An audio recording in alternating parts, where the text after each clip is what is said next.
Hi, this is Nicole Cutts, and I'm making this short video to introduce this simple cognitive exercise to help you to find peace in these turbulent times. Now, the first exercise is based off of the Serenity Prayer. If you're not familiar with the Serenity Prayer, it's on the right side of the screen, and it says, "Grant me the serenity to accept the things I cannot change, the courage to change the things that I can, and the wisdom to know the difference." So the first thing you do is you say the prayer through one time. That should bring you some sense of peace. But then you need to get more specific and actually look at what are those things you cannot change so that you can seek to accept them. And then what are the things you can change, and you're praying for the courage to do those things and to take action. So you'll write down what it is that you cannot change, and you would say something along the lines of what I have written here. If you want to use a higher power's name, that's fine. If you just want to say, "Grant me the serenity." So in my example, "Goddess, grant me the serenity to accept the things I cannot change." And then you actually put in what those things are. Write them down, say them aloud.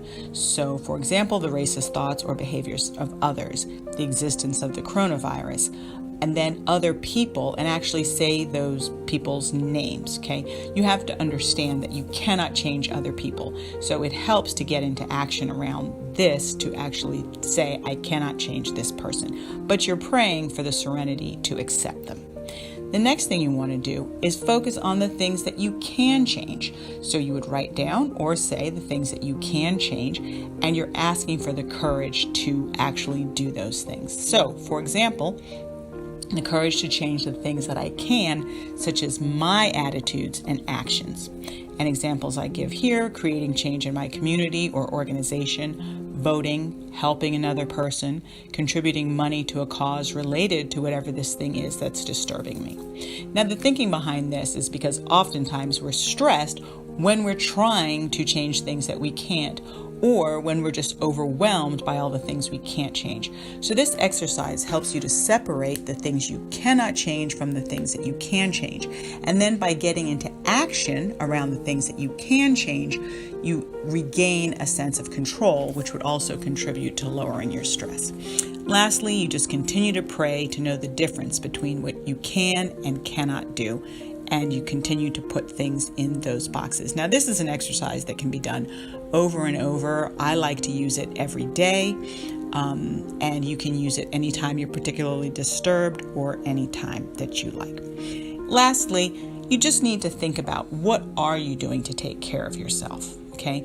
One of the things that we know is that stress and anxiety have a very deleterious effect on our bodies, okay? Stress is a physical reaction to things that are going on in our environment because of the way that we think about them.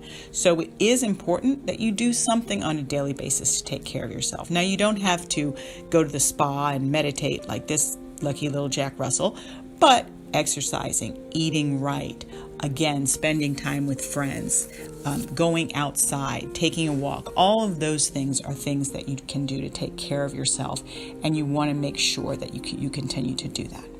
So I hope you found this helpful, and if you want to get more tips or ideas, you can always visit me on my website, which is cuttsconsulting.com, or my other website, which is Vision Quest Retreats.